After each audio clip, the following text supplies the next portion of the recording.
నమస్తే welcome to వి3 news లక్ష్యం సమాజహితం నేను మీ ప్రవళిక మనం ప్రస్తుతం చూసుకుంటే మునుగోడులో ప్రచారం ముమ్మరంగా సాగుతుంది మరి ఇప్పుడు ఇక్కడ ఉన్న సిచువేషన్ గురించి మనకు తెలియజేయడానికి ప్రస్తుతం మనతో TPCC member Congress senior leader Bilya Naik గారు ఉన్నారు వారి మాటల్లోనే ఇక్కడ ప్రచారం ఎలా సాగుతుంది అసలు కాంగ్రెస్ పరిస్థితి ఎలా ఉందో తెలుసుకుందాం నమస్తే సార్ చెప్పండి ఇక్కడ ప్రచారం ఎలా ఉంది అసలు కాంగ్రెస్ క్యాడర్లో ఉత్సాహం ఎలా ఉందంటారు ఇక్కడ గతంలో రాజగోపాల్ రెడ్డి గారిని కాంగ్రెస్ పార్టీ ఇక్కడ భారీ మెజార్టీతో గెలిపించింది అయితే ముఖ్యంగా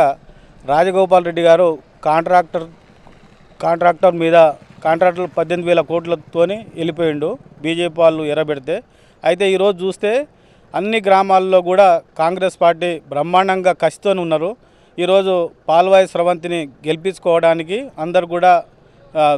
ఒక లక్ష్యంతో పనిచేస్తున్నారు మీరు ఇక్కడ రోజు ప్రచారంలో తిరుగుతున్నారు కదా అసలు పరిస్థితి ఎలా ఉంది ప్రజల్లో మద్దతు ఎలా అనిపిస్తుంది రోజుకు ఇక్కడ కాంగ్రెస్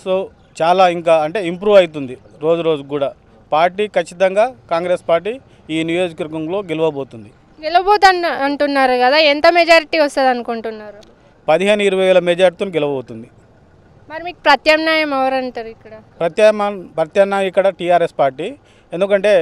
బీజేపీ పార్టీ గతంలో చూస్తే కూడా కేవలం ఈ నియోజకవర్గంలో గత ఎన్నికల్లో 12,000 ఓట్లే పడ్డాయి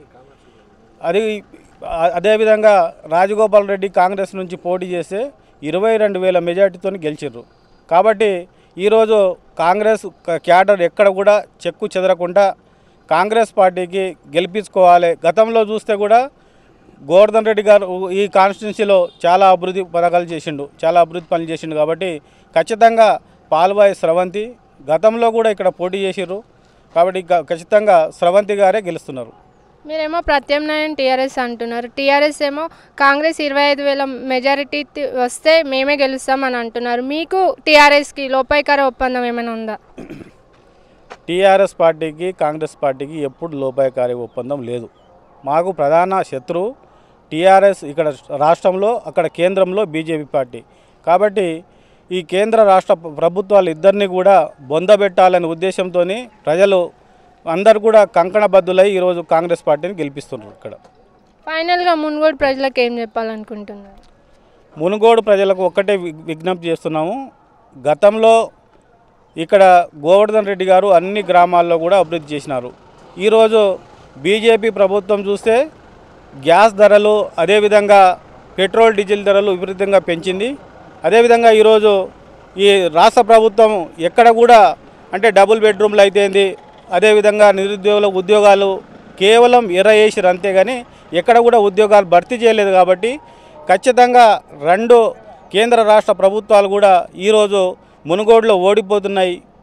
గెలిచేది కేవలం కాంగ్రెస్ పార్టీ రేవంత్ రెడ్డి గారి ఆధ్వర్యంలో రేవంత్ రెడ్డి గారు ఈ నియోజకవర్గంలో ఇక్కడ ఉండి అన్నీ కూడా ఒక్కరే చూసుకుంటున్నారు కాబట్టి ఖచ్చితంగా ఇక్కడ కాంగ్రెస్ పార్టీ గెలవబోతున్నది చూశారు కదా ఇదండి ఇవాళ వీడియో బిల్య నాయక్ గారి మాటలో ఖచ్చితంగా కాంగ్రెస్ గెలవబోతుంది అంటున్నారు మరి వాళ్ళ ప్రచారం ఇలానే సాగుతూ నిజంగా కాంగ్రెస్ గెలవాలని మనస్ఫూర్తిగా కోరుకుంటున్నాను